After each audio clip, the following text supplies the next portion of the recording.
Creamline hindi nahahayaan na madikitan na naman sila ng much improved Akari kagaya nung nagharap sila last conference. Power Chargers ibubuhos na ang lahat ng kanilang makakaya laban sa Cool Smashers sa kahuli-hulihan nilang laban sa liga. But before we talk about that, please consider subscribing to my channel and hit the notification bell to be notified whenever I post a new video.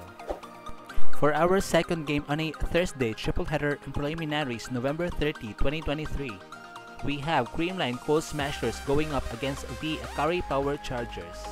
So far so good dahil wala pa din nakakatalo sa Creamline kahit na ang huling humamak sa kanila ay ang Cherry Tigo na nanlaban talaga. Sapagkat nakakuha sila ng set, subalit sa set 4 hindi na nakatungtong sa 20 points ang score ng crossovers na tinapos ng Cool Smashers 25-22, 24-26, 25-20, and 25-16. Naging player of the game ang birthday girl ng araw na yon na si Gemma Galanza who scored 16 points. Sa panig naman ng Akari na kung saan sa huli nilang laban pinatulan din naman talaga nila ang veteran team which is Petrogaz. At gusto din talaga sanang paabuti ng Power Chargers sa 5th set ang game.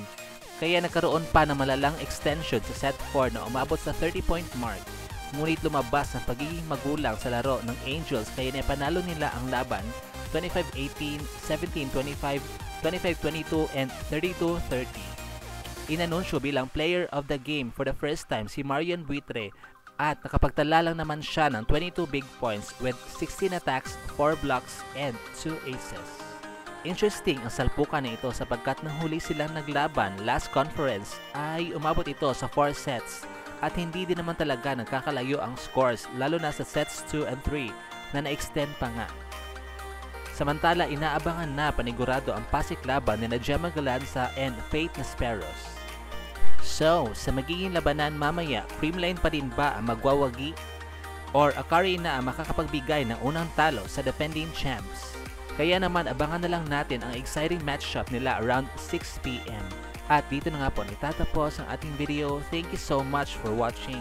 Huwag niyo po kalimutan mag-subscribe sa aking channel to be in the know about the latest snippets regarding Premier Volleyball League.